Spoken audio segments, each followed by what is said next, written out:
Welcome back sa Free Thinking Pinoy Channel. Sa videong ito, mapapanood nyo ang 13 misteryosong hayop at kung ano nga ba ang tawag sa kanila. Marami sa inyo ang ngayon lang nakakita ng ganitong hayop, kaya ihanda nyo ang sarili sa mga nakakatakot, nakakadiri, pero tsak na unbelievable animals. Una sa ating listahan ay ang bulate na para bang tinubuan ng mga pangil. Meron itong mahabang katawan at kapag hinawakan mo ito, pwede ka nitong kagatin. Ayon sa mga nakakita ng hayop na ito, mukha raw itong halimaw na bumida sa mga horror movies. Sabi ng iba, ito na ata ang pinaka nakakatakot at nakakadiring hayop. Samot-sari pa nga ang komento ng mga hindi makapaniwala. Pero, alam mo ba kung ano ang tawag rito? Ito ang bloodworm at matatagpuan ito sa mga putikan na malapit sa dagat ng Amerika. Tinawag itong bloodworm dahil sa balat nito na kulay pula na animoy nagdurugo. Humahaba ito ng hanggang 15 pulgada. Kahit malambot ang mga uod na ito, sila naman ay mabangis na predator. Kumakain kasi ito ng mga isda at alimasag. Ginagamit nila ang kanilang matutulis na ngipin para atakihin ang kanilang biktima. Ang mga uod na ito ay nagtataglay ng kamandag, kaya siguradong mapapaaray ka sa sakit. Kapag nakakita ka ng bloodworm, mas mabuti kung huwag mo itong hawakan kung ayaw mong makagat ng halimaw na bulate.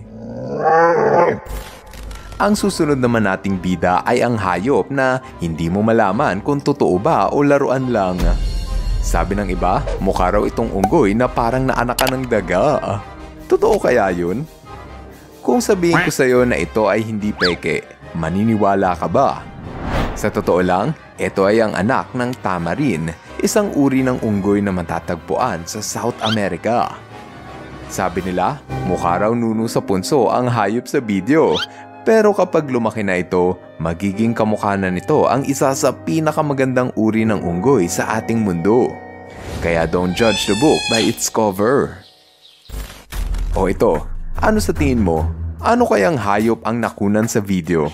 Isa kaya itong bagong uri ng hayop na hindi pa nadidiskubre ng mga siyentipiko o isa lamang daga na lumalangoy sa kanal?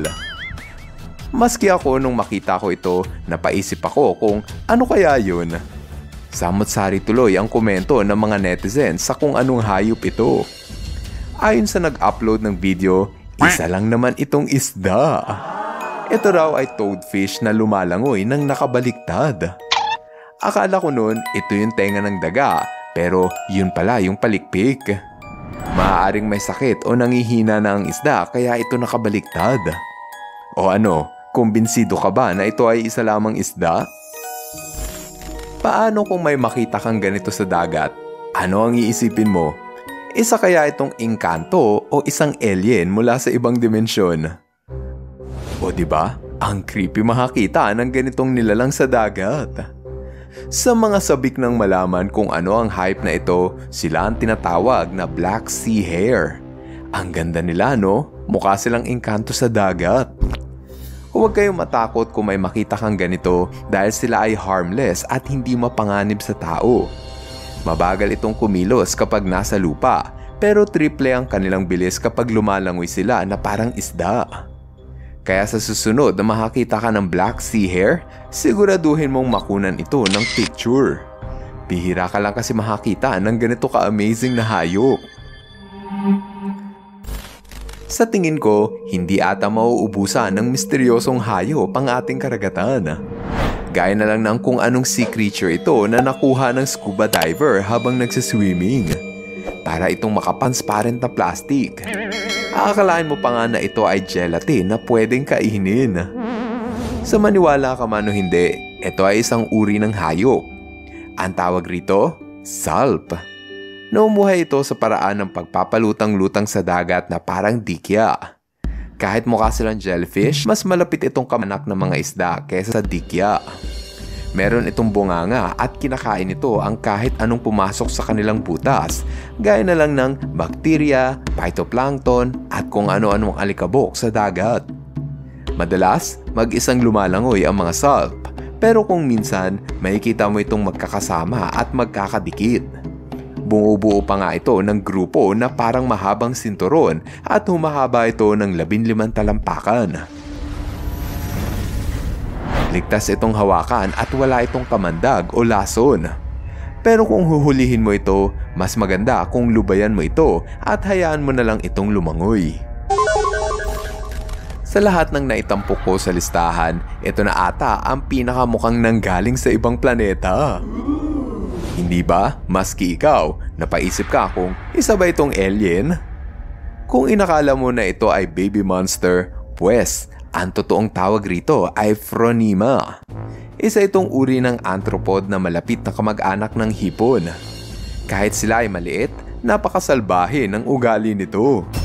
Alam mo ba na para mabuhay, ang mga Phronima ay nakikisakay at ginagawang tahanan ang katawan ng salp? Oo, yung salp na kaninang pinakita ko, yon ang ginagawang tahanan ng Phronima. Pumapasok ang Phronima sa loob ng malambot na katawan ng salp at dito siya maninirahan. Kapag nasa loob na sila ng salp, dito sila kumakain at nangingitlog. Para bang ginawa na nilang bahay ang salp.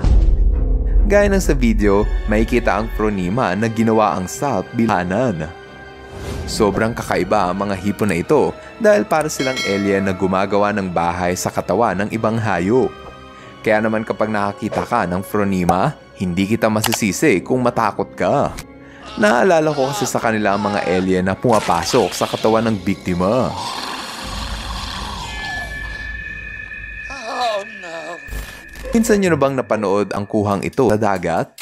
Lumalangoy ang tila bulate sa tubig at nang tamaan ito ng pamingwit, bigla itong naglaho na parang alikabok. Ang weird, no? Kanina lang ay lumalangoy tapos biglang naglaho. May ideya ka ba kung anong nilalang ang nakunan sa video? Paano kung isang araw, pagsilip mo sa inyong kubeta, ito ang makita mo, kikilabutan ka ba? Marahil ay isipin mo na ito ay naputol na buntot ng butiki o buntot ng daga. Sigurado ako na wala ni isa sa inyo ang nakakalam kung ano ang tawag rito. Kung sirit ka na sa kung ano ito, yan ang mga rat-tailed maggot. Ito lang naman ang larvae stage o yung baby ng mga insekto na hoverfly. Yan ang hoverfly at ito ang itsura ng kanilang mga anak. Espesyal ang mga maggot na ito dahil sila lang may mahahabang buntot, hindi gaya ng ibang maggot. Ginagamit kasi nila ito para makahinga habang nakalubog sa tubig. Kumbaga, ang buntot nila ay parang straw na humihigop ng hangin. Mukha man silang nakakadiri, sila ay hindi mapanganib sa tao. Ang kinakain lang nito ay ang mga nabubulok na bagay gaya ng maggots ng mga ordinaryong langaw. Para sa susunod nating video, sinilip ang butas ng kanal at ito ang tumambad sa kanyang camera. Ayon sa uploader ng video, naging palaisipan sa kanya kung ano yung gumagalaw sa loob ng tubo. Isa kaya itong bagong undiscovered species? Higit sa lahat, delikado ba ito sa tao? Believe it or not, ang nilalang na nakunan sa video ay isang kumpol ng mga uod. Sobrang yak, di ba? Ito ang tinatawag na Tubifex worm, isang uri ng bulate na namumuhay sa matutubig na lugar. Kahit sa maduming kanal at polluted na ilog ay kayang mabuhay ng Tubifex worm. Kakaiba ang bulating ito dahil gusto nito ang magsama-sama at bumuo ng pulutong. Kaya naman sa tuwing sila ay nagkukumpulan, medyo nakakadiri silang tignan at mukha silang eksena mula sa isang horror movie. Hindi porket sila ay nakakatakot, hindi ibig sabihin nito ay delikado sa tao. Hindi naman kasi ito parasitiko na pumapasok sa katawan ng tao, kaya ligtas itong hawak-hawakan. Ipinapakain pa nga ito sa mga alagang isda dahil kahit nakakadiri, masarap naman daw sila. Yum! Pero paano kung ito naman ang makita mo? Willing ka bang humawak ng ganitong hayop? Ano kaya ang tawag dyan? Isa kaya itong baby halimaw?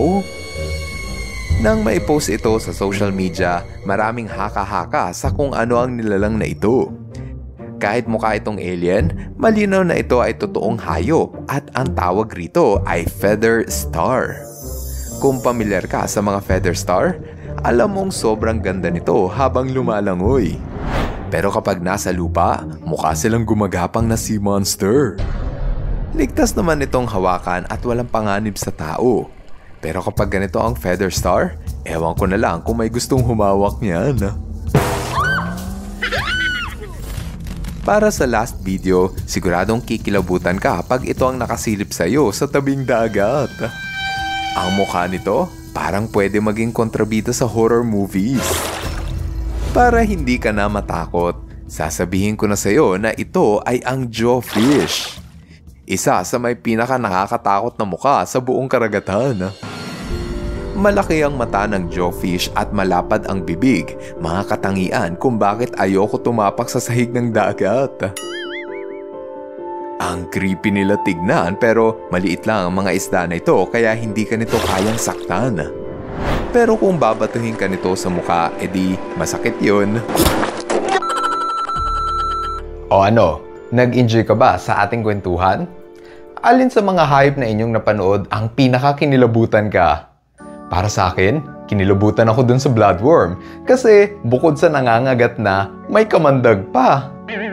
Paki-comment na lang ang inyong napiling hayop nang ma-share mo sa amin ang inyong opinyon. Malaking tulong din sa aming mga content creator ang pagpindot nyo ng subscribe button para mas lalo pa kaming ganahan gumawa ng marami pang videos. Ngayon, andito na tayo sa ating shoutout portion. Hello kay Mario Sulayaw. Shoutout kay MJ Serio. Hello rin kay Prince Errol P. Alonzo. Katrina Sandigan Ambag. Aaron Paul Tolentino. Sir Jake Ang at sa asawa niyang si Ma'am Edna Platon. At kina Brian Eman at Brian Ethan Roblo. Maraming salamat sa inyong panunod. Now, see you guys in our next video. Bye-bye! Hello mga ka-FTP! Ako si Nomer at nagpapasalamat sa inyong panunood. Kung nagustuhan nyo ang video ito, subscribe na sa FTP channel. Don't forget to hit the subscribe button para updated ka sa mga bagong videos. Paalam!